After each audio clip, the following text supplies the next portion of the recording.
Hey guys, hope all is well. Today I will be sharing with you my go-to spot on winter Malinovka. Now this spot I use in mainly my faster heavies. For example, it could be E5, it could be 215B, or maybe IS7, IS4. Whenever I know enemy has a significantly slower tank, which I could spot through this heavy crossing area. It's actually on both sides. I will show you from the spawn, it coming up right up. You will see a mouse crossing, and we're gonna open up the game by just diving the heat button and starting off us with 500 damage. Now, of course, this spot exposes you to enemy tank destroyers very clearly, which you will see. This is why it is very important to stay on the move, because you don't have high enough view range to spot the TDs before they take the shot. For example, the convoy just went past by and I can only spot these guys, only spot like the E1 and the waffle when they're shooting at me. I cannot spot them at just naturally when they cross. But of course, heavies like mouse, E100, VK100s, stuff like that, those can be easily spotted. And if you use this area, just it is predictable of heavies to get early damage done, and of course you can stop them from progressing to get to the corner, and maybe your team will progress faster on this northern flank. Now on winter Malinovka, since the map has designated medium side and a heavy side, it is important to know what's the makeup of the enemy team before you pull this move off. And you can see how we disrupted the motion of the enemy team by spotting them right away, and well, we knew where they were going mainly, and then rest was just a big brawl game. People don't expect to get spotted that early, and that's what throws them off.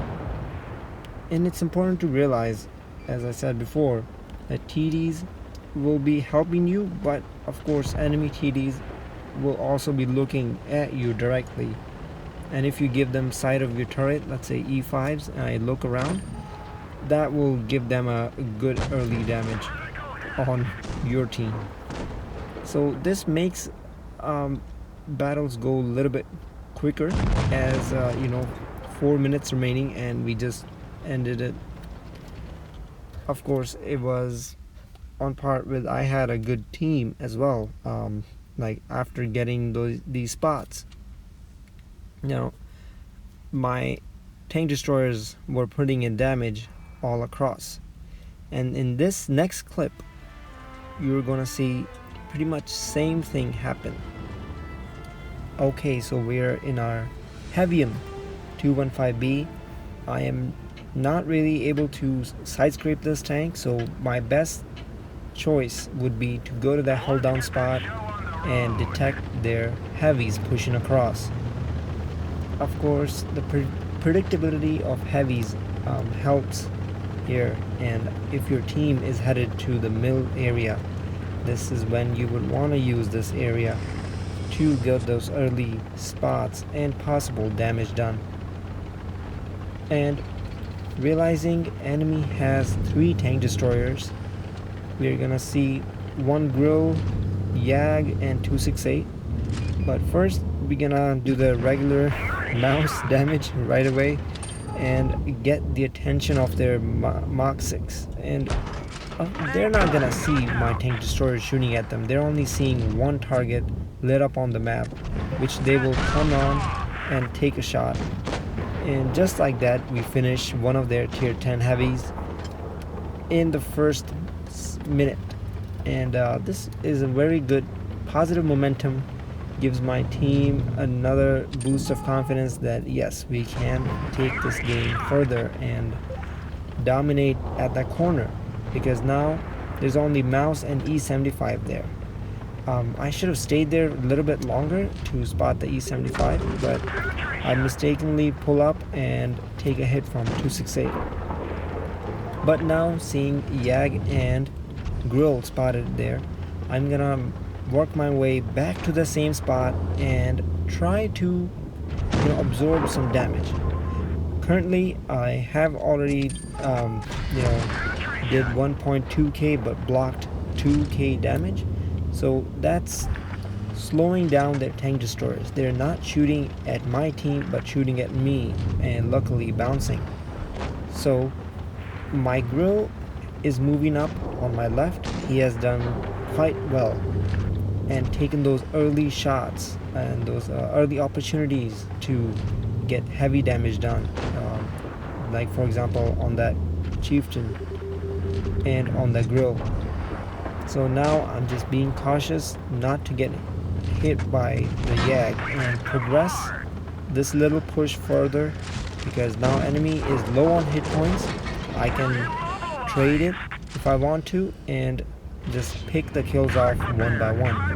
We're gonna look at E75 and get him out, and now my team is well on our way to secure this victory. Of course, this move does demand a little bit of awareness at the start of the battle, when you will realize which tank you can spot early. And if you're in a light tank, for example, it is probably a good idea to go to the medium side if you have medium support. But if you don't, if you're the alone fast tank on your team, then I would suggest head over to this spot where in this battle I blocked 3k damage. Pretty impressive. That too in a 215B, which doesn't really have a lot of armor. But look at that. My Grill did 5.6k damage. That was probably the tipping point, as in he didn't hesitate to put himself up to the line after those shots were done.